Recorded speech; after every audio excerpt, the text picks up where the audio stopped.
શ્રાવણ વદ સાતમ શીતળા સાતમનો દિવસ 15 ઓગસ્ટ શાળા અને ઓફિસોમાં રજા હોય એટલે સવારે અમે નીકળી ગયા છીએ એક સરસ જગ્યા પર જવા માટે અને અમે પહોંચી ગયા છીએ આ જગ્યાએ, જે ખૂબ સુંદર અને રમણીય જગ્યા છે. ખૂબ મોટા પરિસરમાં આવેલું આ મંદિર ઘણું પ્રાચીન છે અને ઘણું મહાત્મ્ય છે આ જગ્યાનું. તો આ કઈ જગ્યા છે એ જાણવા માટે આપ છેલ્લે સુધી વિડીયો જુઓ. આ પરિસર ખૂબ મોટું છે, જ્યાં યજ્ઞશાળા, ગૌશાળા, પાર્કિંગ માટેની પૂર્ણ સુવિધા છે અને પાછળ સરસ નદી કિનારો છે. ટ્રેકિંગ થઈ શકે એવી જગ્યા છે અને ખૂબ રમણીય વાતાવરણ છે. પ્રકૃતિની આહલાદક તાદાત્મ્યમાં તમે ખૂબ સરસ રીતે આ નજારાને માણી શકો છો. તમે જોઈ શકો છો પાછળ કેટલી હરિયાળી છે અને નદીનો તટ છે. આ નદી કિનારે ખૂબ સરસ રમતો રમી, બેઠા અને પરિવાર સાથે ખૂબ સુંદર ક્ષણો માણવાની ખૂબ મજા આવી. ખૂબ રમણીય વાતાવરણ હતું.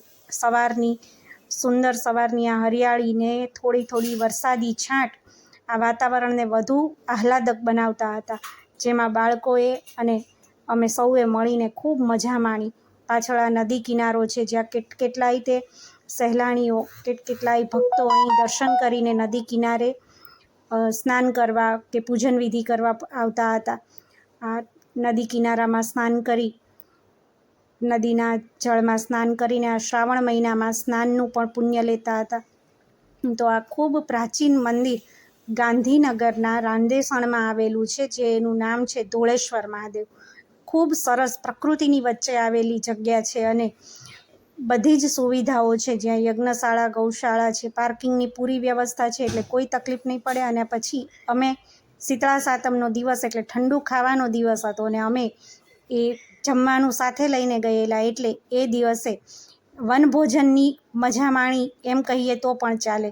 એટલે સરસ મજાના પ્રકૃતિના વાતાવરણમાં ઠંડુ જમવાનું પણ લાવો લીધો અને આ સુંદર વાતાવરણમાં અમને ખૂબ મજા આવી. ખરેખર એક વખત આ જગ્યાની મુલાકાત ચોક્કસ લેવા જેવી છે.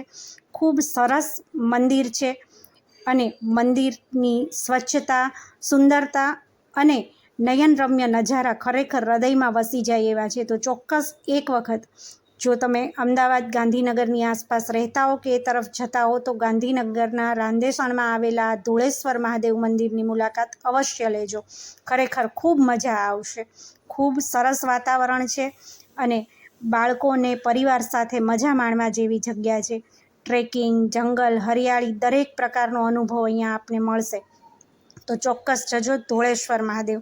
અમે તો આ શ્રાવણ મહિનામાં ધોળેશ્વર મહાદેવના દર્શન કરી લીધા. તમે પણ ચોક્કસ જઈને આ આહલાદક વાતાવરણમાં મજા કરો. જય મહાદેવ.